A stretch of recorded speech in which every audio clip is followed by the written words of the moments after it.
જામનગર ખાતે જાણીતા વકીલ હારૂન પાલેજાની હત્યા કરવામાં આવી હતી, જે ટોક ઓફ ટાઉન બન્યું હતું અને જેને લઈને જિલ્લામાં ઘેરા પ્રત્યાઘાતો પડ્યા હતા અને સાયચા ગેંગના સભ્યો સહિત 15 લોકો સામે ગુનો નોંધવામાં આવ્યો અને જામનગર એસપી પ્રેમસુખ ડેલુ પણ એક્શનમાં આવ્યા. તેમજ ડીવાયએસપીના માર્ગદર્શન હેઠળ સીટની રચના કરવામાં આવી અને જિલ્લા એસઓજી અને એલસીબી અને લોકલ પોલીસના અધિકારીઓ અને કર્મીઓએ તપાસનો દોર શરૂ કર્યો હતો.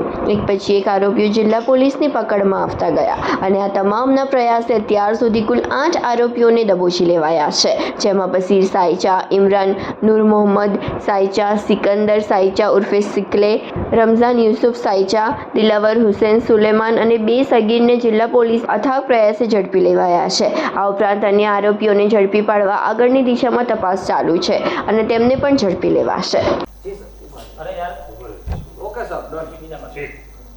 जामनगर में 13-14 तारीख ना आसपास एक CTB पुलिस स्टेशन में मर्डर नो अपना जामनगर ना एक वकील हारून पालेजा नो मर्डर नो बनाव बन्यो हतो अने आ बनाव में जे सायचा ग्रुप है आना नाम आव्या हता अने टोटल जे FIR मुजब 15 आरोपी हता. तो आ गुनानी ઊંડાણપૂર્વક તપાસ કરવા માટે આપણે એક SITની રચના કરી હતી, જેમાં સિટી ડીવાયએસપી આપણે ઝાલાના સુપરવિઝનમાં એક આખી ટીમનો ગઠન કર્યો હતો, જેમાં 7 લોકો હતા. તો LCB, SOG અને LCBના PI જે લગારિયા અને SOG અને જે લોકલ પોલીસ અને આના પ્રયાસથી આપણે અત્યાર સુધી ટોટલ 8 આરોપી પકડાઈ ગયા છે, જેમાં બસીરભાઈ જુસુભાઈ સાયચા, બીજો આરોપી છે ઇમરાનભાઈ નૂર મોહમ્મદ હાજીભાઈ સાયચા અને ત્રીજો આરોપી છે સિકંદરભાઈ ઉર્ફ સિકલે નૂર મોહમ્મદ હાજીભાઈ સાયચા અને ચોથો આરોપી છે રમઝાનભાઈ સલીમભાઈ જુસુભાઈ સાયચા અને પાંચમો આરોપી છે દિલાવર હુસેનભાઈ સુલેમાનભાઈ કક્કલ અને છઠ્ઠો આરોપી છે સુલેમાન સન ઓફ હુસેન સુલેમાન કક્કલ અને 2 આપણા આમે જે સગીર જે કાયદાના સંઘર્ષમાં આવેલા છે. અત્યાર સુધી ટોટલ 8 આરોપી પકડાઈ ગયેલા છે અને જે તપાસની જે પ્રક્રિયા છે આ બધી આગળ ચાલુ છે અને જે અત્યારે જે આરોપી બચ્યા છે આ આરોપી પાસે પણ અમારી બધી જે અલગ અલગ ટીમ છે એ લાગેલી છે અને બધી જે આખી પ્રક્રિયા છે આ ઝડપથી બધી પૂરી થઈ જશે અને જે પણ અત્યારે આરોપી બાકી છે આના પણ જે પોલીસની ટીમ છે આ ઝડપથી પકડાઈ જશે. સર, 8 આરોપી પકડાયા છે, એની પાસેથી કોઈ હથિયારો પકડાયા છે, મુદ્દામાલ છે? આ બધું જે તપાસ મેં બધા જગ્યા જે પંચોની હાજરી મેં બધી જે પણ તપાસની પ્રક્રિયા હતી આ બધી ચાલી છે અને બધી આપણે આ જે ચાર્જશીટ અને બીજા જે પણ આપને બધા વસ્તુ જે મળી છે એ બધી આપણે ડિસ્કવરી પંચનામો કર્યો છે. સાહેબ, આજે રિમાન્ડ માંગવામાં આવ્યા, એમાં હત્યાનો આખો પ્લાન કઈ રીતે ઘડવામાં આવ્યો, કોઈ એમો જાણવા મળ્યું? આમે જે આ લોકો આખો એક 15 આરોપી હતા એ પહેલાં બેસીને આખો એક પ્લાન બનાવ્યો હતો અને આ પ્લાનને તહેત એ લોકો આનો રેકી કરીને અને કઈ સમયે આ ઘરે જાય છે અને શું કરે છે અને કોણ આને સાથે રહે છે, તો આખા પ્લાનને તહેત એ લોકો આનો મર્ડર કર્યો હતો.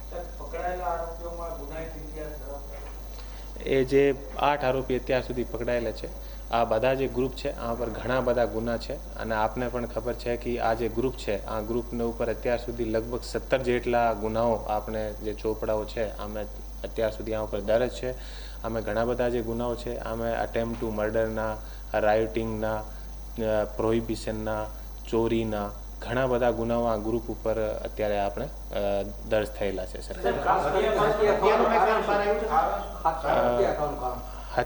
હત્યાનું જે મેઇન કારણ આપણે બધાને ખબર છે કે જે મહિલા શિક્ષિકા જે સુસાઇડ કર્યો હતો અને આ સુસાઇડમાં આ જે આપણો જે મરણ જનાર છે હારૂન પાલેજા આમે જે ફરિયાદી પક્ષ હતા આના તરફથી પણ એ વકીલ હતા અને આને પણ 1-2 વખત પણ એ પહેલાં આને ધમકાવ્યા હતા સમાધાન માટે. તો આની પણ સિટી આપણે પોલીસ સ્ટેશન છે આમે ફરિયાદ દાખલ થઈ હતી અને આની જે આવો ગ્રુપ છે આખો એ લોકો જે છે એ કુખ્યાત છે અને પહેલાં પણ એ લોકો એવી રીતે કરતા હતા કે જે પણ આના ઉપર કોઈ ફરિયાદ દાખલ થાય તો એ લોકો જે ફરિયાદી હોય આને ધમકાવવાનો અને આથી ફરિયાદ પરત લઈ લેવાની, પણ આ સમયે આ એવું બન્યું નથી કે આની જે ફરિયાદ છે પરત થાય, તો એટલા માટે એ લોકો આ વકીલને નિશાનો બનાવ્યો. સાહેબ, ખાસ કરીને બીજા કોઈ સહઆરોપીઓ જોડાણા છે? આટલા દિવસ સુધી લોકો ફરાર હતા તો કોને ત્યાં રહ્યા હતા, કોને આશરો આપ્યો? આ બધી અત્યારે તપાસ ચાલુ છે કે એ લોકો કોણે કોણે પાસે રહ્યા છે અને કોણે કોણે આની શું હેલ્પ કરી છે. આ બધી પણ તપાસ ચાલુ છે અને આ તપાસમાં જે પણ બીજાના કોઈને પણ નામ ખુલશે આને પણ ભૂલી શકાય. બાકીના આરોપીને પકડવા માટે કોઈ ટીમની રચના કે બહાર મોકલવામાં બિલકુલ. આવે છે? અત્યારે આપણી જે LCB છે આની 3 ટીમો છે અને 3 ટીમો અલગ અલગ જગ્યા છે અને બધા આરોપી પાછળ છે અને બીજા પણ આરોપી હું આપને ખાતરી આપું છું કે બધા ઝડપથી લગભગ એક વીકમાં આવી જશે. આ જે કેસના પોલીસ આરોપી પકડી લે છે, છે. જે લોકો નામ ખુલ્લા છે, એ લોકો જેલમાં છે અમુક લોકો.